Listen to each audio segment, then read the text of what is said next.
मिनश्शैतानिर्रजीम बिस्मिल्लाहिर्रहमानिर्रहीम अस्सलाम वालेकुम। मैं हूं मिसेस कौसर और आप देख रहे हैं मेरा YouTube channel Mrs Kausar channel. मुझे यकीन है कि आप लोगों ने मेरी ये गैर हाज़िरी को नोट किया होगा, लेकिन मैं उन दिनों जो है कुछ ज़्यादा ही मसरूफ़ हो गई थी। मेहमानों का आना जाना लगा हुआ था और कुछ ख़ास किस्म के मेहमान आ रहे थे, जिसकी वजह से जो है मेरी मसरूफ़ियत ज़्यादा बढ़ गई थी। तो मैं आज से इंशाल्लाह फिर अपनी ये वीडियो का सिलसिला जो है स्टार्ट कर रही हूँ। आप लोग देखिए, महसूस होइए, फ़ायदा उठाइए। ठीक है, आज मेरा उन्वान है अखबारात पढ़ना। अखबारात क्यों पढ़ने चाहिए?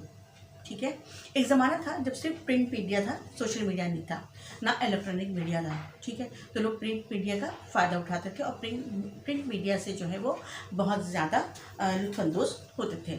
अखबार पढ़ना एक बहुत अच्छा पसंदीदा मशगला समझा जाता था। अच्छे अखबारात अवामी ज़िंदगी को सुधारने और तरक्की देने में अहम किरदार अदा करते हैं।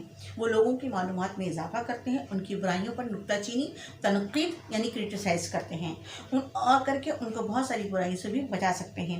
वो हमें हुकूक़ और फ़राइज़ का एहसास दिलाते हैं ताकि हम अपने माशरे के लिए बेहतर तौर पर काम कर सकें। अक्सर अवक़ात हमारी माशरती और समाजी गुत्थियों को सुलझाने में अखबारात ही मदद करते हैं। अवाम और हुकूमत को एक दूसरे को समझने और एक दूसरे से ताल्लुक़ कायम रखने में अखबारात मदद करते हैं। जिस तरह तारीख़ की किताबें गुज़रे ज़माने के वाक़यात बयान करती हैं, उसी तरह अखबार हमारे मौजूदा दौर के वाक़यात की तर्जुमानी करते हैं।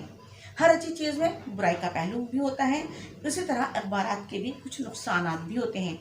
इनमें रोज़ाना कत्ल, डाकाज़नी, ज़्यादती, तलाक़ और अखलाक ख़राब करने वाले वाक़यात नमक मिर्च लगाकर यानी कि ज़्यादा से ज़्यादा उनको जो है मसालेदार बनाकर पेश किया जाता है, जिनसे पढ़ने वाले के किरदार और जहन पर बुरे असरात मुरतब होने का इम्कान होता है।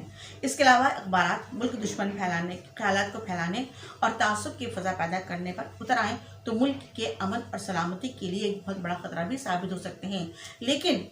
लेकिन इसके बावजूद अखबारात का फ़ायदा जो है उसके बुराई के मुकाबले में कहीं ज़्यादा है और इसलिए हमें जो है अखबारात का मुताला अपने रोज़मर्रा की ज़िंदगी में रखना चाहिए। इंशाअल्लाह फिर मुलाकात होगी। अल्लाह हाफ़िज़।